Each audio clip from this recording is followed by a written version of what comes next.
김정희는요 학문뿐 아니고요 정치적으로도 성공 가도를 달리고 있었습니다. 정치요? 34살에 과거에 급제하더니 예문관, 춘추관, 홍문관에서 차례로 일합니다. 40살이 되어서는 종호품, 시강원 문학에 오릅니다. 41살 때는 또 암행어사가 돼서 부정 관리의 어떠한 비리를 밝혀내기도 하고, 그래서 그 다음에는 또 정삼품이라는 굉장히 높은 품계를 받게도 됩니다. 이렇게 될 수 있었던 때는 정순왕후의 비호가 있었기 때문이죠. 김정희는 순조와 효명세자의 측근으로서 권력을 유지해 왔던 것입니다. 그런데요. 고위직인 정삼품 당상관에 올랐던 김정희 탄탄대로가 쩍 하고 금이 가는 일이 벌어집니다. 김노경을 유배하라. 김정희 아버지 김노경에게 유배형이 내려진 겁니다. 우와, 대체 왜 이런 일이 벌어졌을까요? 1830년 5월 효명세자가 22살의 젊은 나이로 요절한 거예요. 안동 김씨 집안에서 추사 김정희의 아버지를 정치적으로 숙청한 거예요. 아이고, 기회다 해가지고. 네. 자, 그렇게 2년의 시간이 지난 1832년 2월 19일 순조가 궁궐 밖을 행차할 때였습니다. 그런데 누군가 겁도 없이 이 순조 왕의 행차를 가로막은 겁니다. 누구였을까요? 바로 추사 김정희였습니다. 그리고 추사 김정희는요, 저 억울한 거 있습니다 라고 하면서 왕의 앞을 딱 가로막아서 꽹가리를 빵빵빵빵빵 친 거예요. 김정희가 이렇게 꽹가리를 친 이후 아버지의 억울한 누명을 벗겨달라는 거였죠. 순조는요 김정희를 가차없이 의금부에 보내버립니다. 김정희의 격쟁은 순조의 판결이 잘못됐다고 왕에게 항의하는 행동이었기 때문입니다. 김정희는요 약 1년 반 동안 2번의 격쟁을 더 벌입니다. 김정희에게 아버지의 명예회복은 목숨과도 같은 가문의 명예가 걸린 일이었거든요. 결국 아버지 김노경은 1837년 숨을 거두게 됩니다. 이 태어나면서부터 부와 명예, 권력을 갖췄던 로열 패밀리 김정희의 집안이 안동 김씨의 공격으로 폭삭 망하게 된 겁니다. 아버지 김노경이 사망하고 3년 후 김정희는 모진 고문을 당하고 관직과 품계 모두 빼앗긴 채 유배형을 받게 됩니다. 한순간에 모든 것을 잃은 김정희는요 1840년 10월 휑한 바람만 부는 삭막한 유배지에 도착합니다. 그리고 김정희는 자신이 살게 될 집에 이런 이름을 붙입니다. 귤중옥. 귤 사이에 갇힌 집이다라는 뜻입니다. 김정희가 유배를 간 곳은요 바로 귤이 나는 곳 제주도였습니다. 심지어 김정희는요 제주도 안에서도 한양과 제일 거리가 먼 지금의 서귀포시 대정읍에 보내집니다. 진짜 제일 먼 데로. 평생을 정말 의리의리한 대저택에서 모든 걸 누리면서 살아왔던 그런 사람이에요. 진짜. 55세가 되어가지고 처음 겪어보게 된 유배지 생활 어땠을까요? 누구보다 사람들과 어울리며 학문 나누는 걸 좋아했던 김정희에게 외로움은 정말 지독한 고통처럼 느껴졌을 겁니다.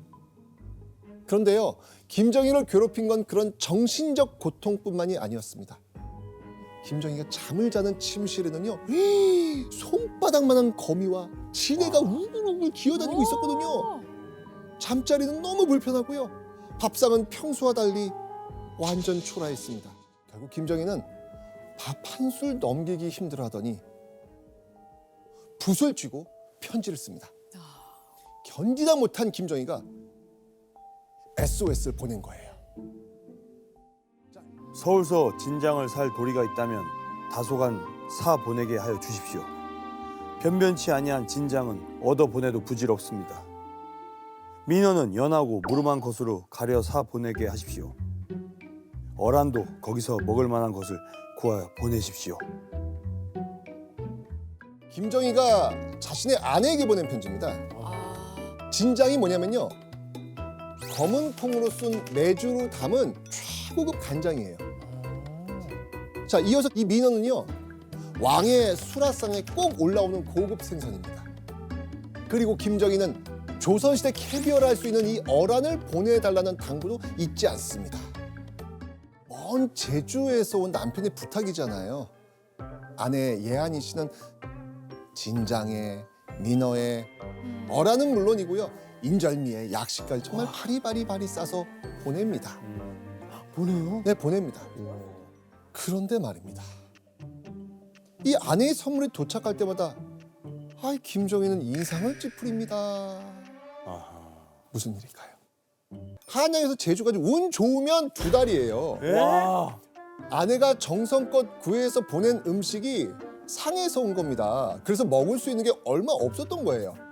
하지만 김정희는 그 아내의 사랑이 담긴 음식을 받고 꼬박꼬박 답장을 씁니다. 이번에 온 진장이 예산 집에 것이옵니까? 끝내 소금 맛이 과하여 쓴맛이 나고 단맛이 없습니다. 아하, 잣과 호두가 여기에는 없는 것이니 얻어 보내게 하옵고 어허이. 좋은 곶감이 거기서는 구하기 어렵지 아니할 듯 하오니 배편에 4-5접 얻어 보내어 주옵소서. 추사 김정희는 이 편지로 고급 반찬인 조기젓, 북어, 소고기, 육포 등 정말 김정희는 철마다 다양한 종류의 음식을 보내달라고 한 겁니다. 왜냐면 철마다 그런 음식을 드셔보신 분이거든. 먹어야 되는 거야 이게. 그런데 김정희가 아내에게 보내달라는 건요 이뿐만이 아니었어요.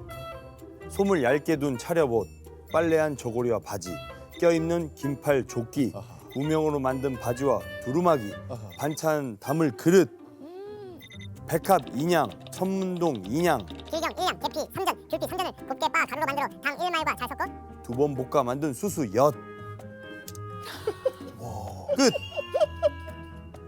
김정희는 숱하게 편지를 보내서 이렇게 많은 물건을 달라고 한 거예요.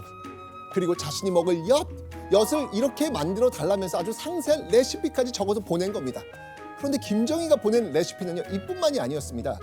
자신의 입맛에 맞는 기침약을 지어달라면서 약 제조법까지 보내기까지 합니다.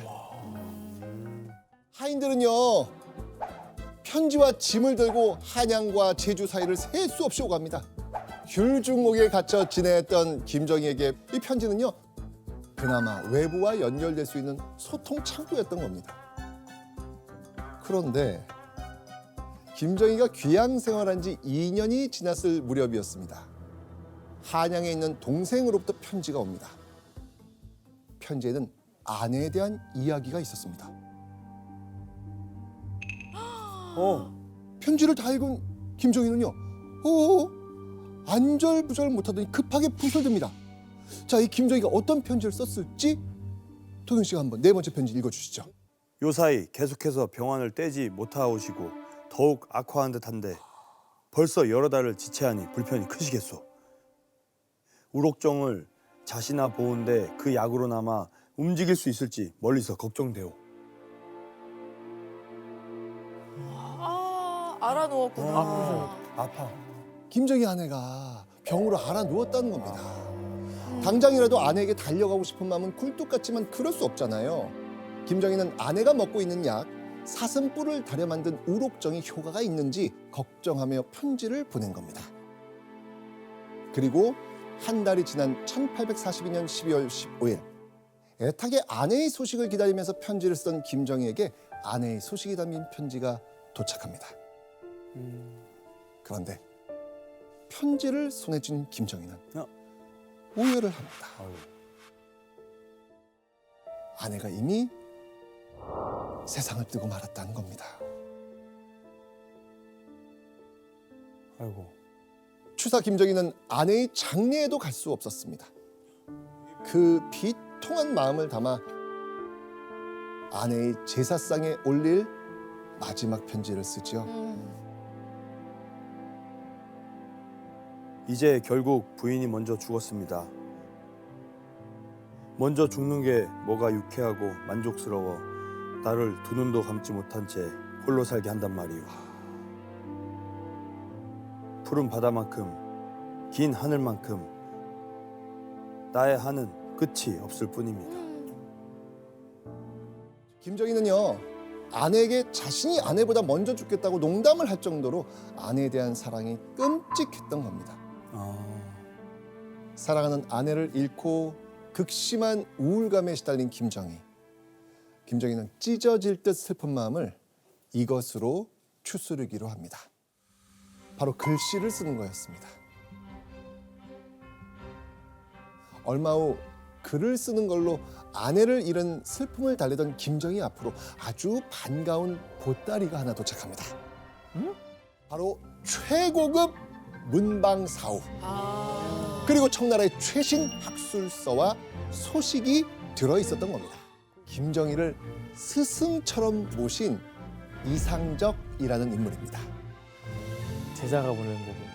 이상적은요, 청나라에서 값비싼 문방사우와 서적을 제주도에 있는 김정희한테 아낌없이 선물한 겁니다.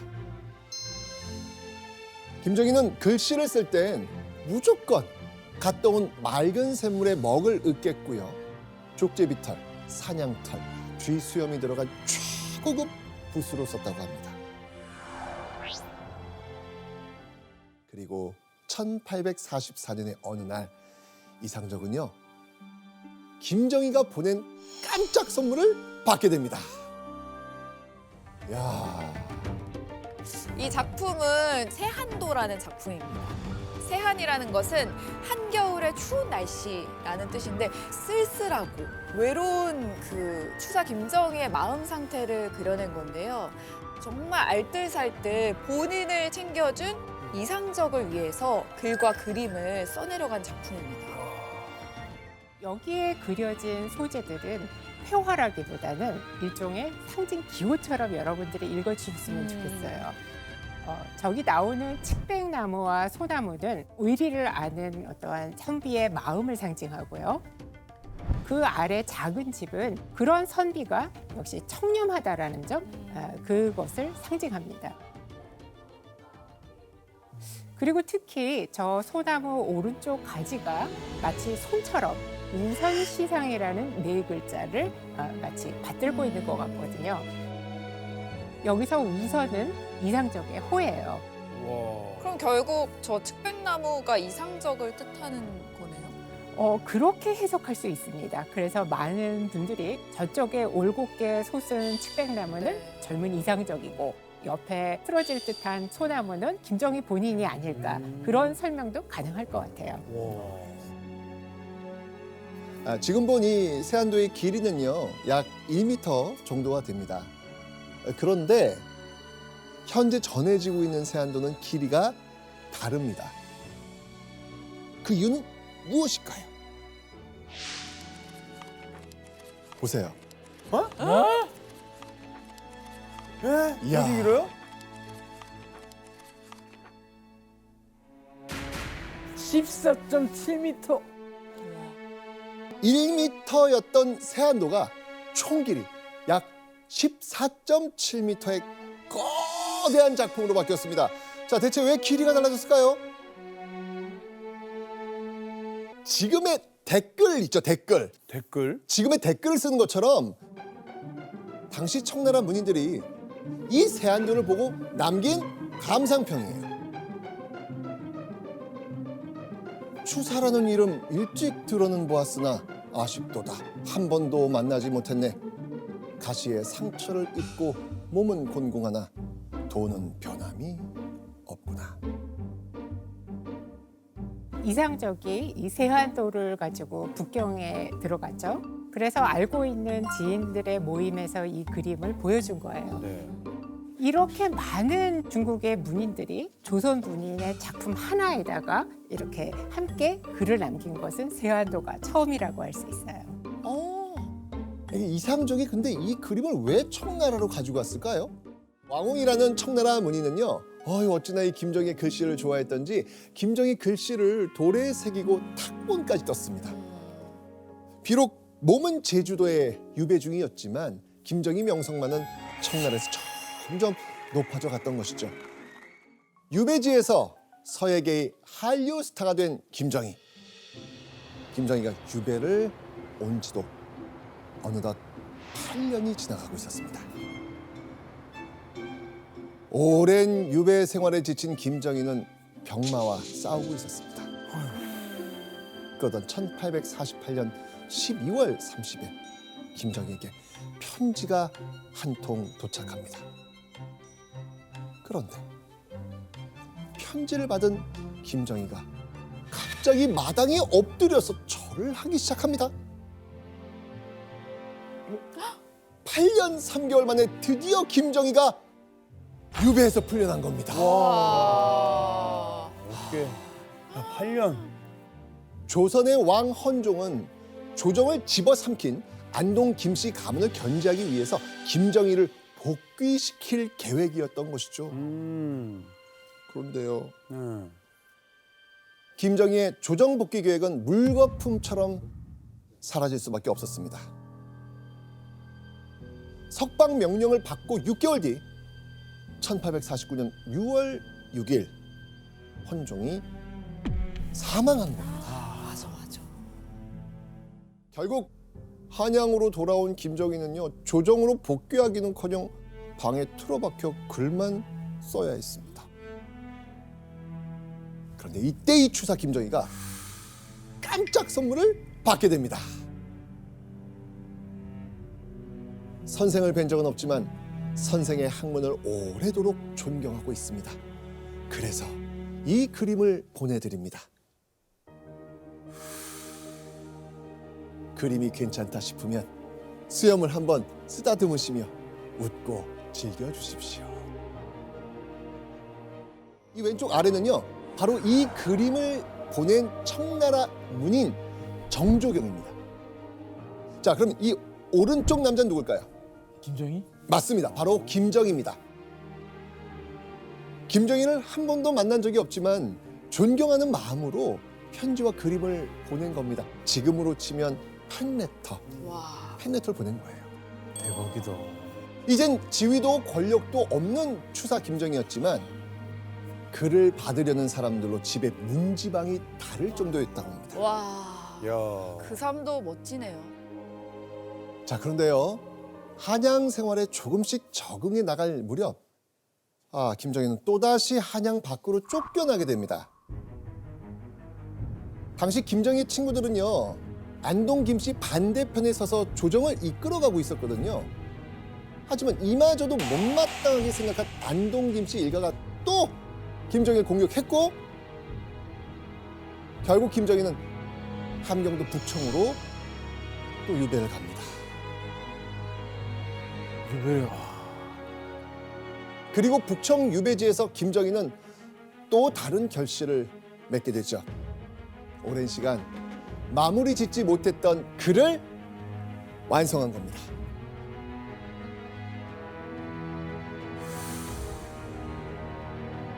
아까 맨 처음에 우리 처음에 본 그림 아닌가요? 그렇죠. 바로 우리가 여행지에 도착하면서 만난 글자 침개입니다. 근데 김정희는 왜 이 두 글자를 쓰는데 30여 년이나 걸렸을까요? 추사 김정희는 무려 30여 년 전에 친구에게 호를 써달라는 부탁을 받았는데 그 호가 바로 물풀에 나무 침, 신의 개, 침개였습니다. 김정희는요, 옛 비석과 금속의 글씨를 바탕으로 글씨를 썼잖아요. 그래서 한나라 때 서체인 예서로 침개를 써주려고 했던 거예요. 그런데 한나라 때 비석을 아무리 뒤져도 당시 쓰였던 이 물풀에 나무 침자를 찾을 수가 없는 거예요.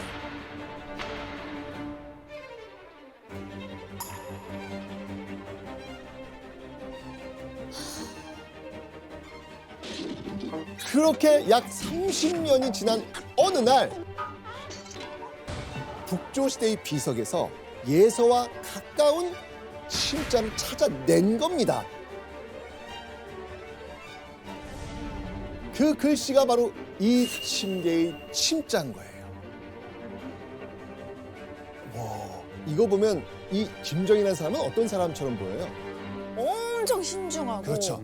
꼼꼼한 사람. 꼼꼼하고 네. 이 글자나 이 작품의 자부심도 있고 완벽주의. 완벽주의자. 그렇죠.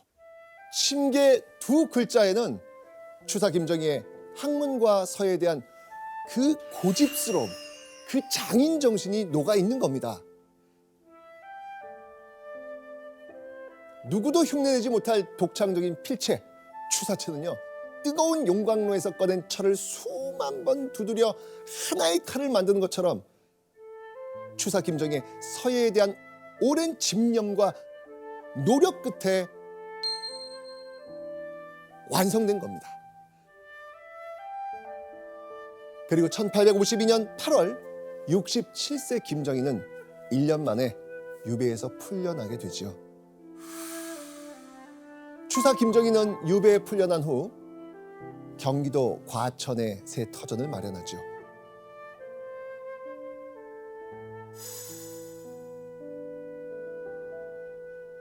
두 번의 유배를 마친 67세의 김정희의 삶은요, 이번에 볼 작품에 고스란히 남아 있습니다. 대팽두부 과강체 고회부처 안여손이라고 읽을 수 있는데요.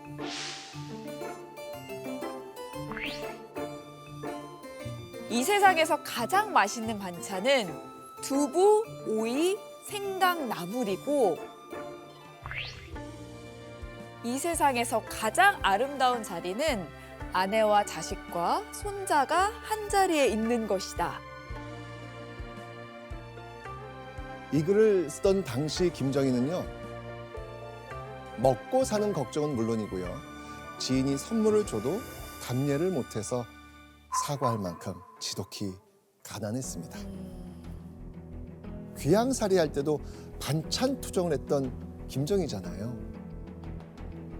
그랬던 김정희가 아이러니하게도 가장 가난한 시기에 진짜 행복이 무엇인지 비로소 깨닫게 된 겁니다. 김정희는 1856년 10월 10일 조용히 눈을 감습니다.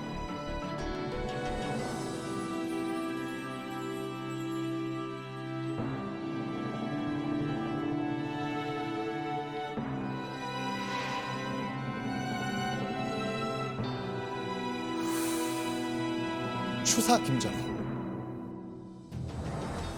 누가 뭐라든 자기 길을 열심히 걸어간 김정희의 열정과 노력은 지금도 우리에게 큰 울림으로 남아 있습니다.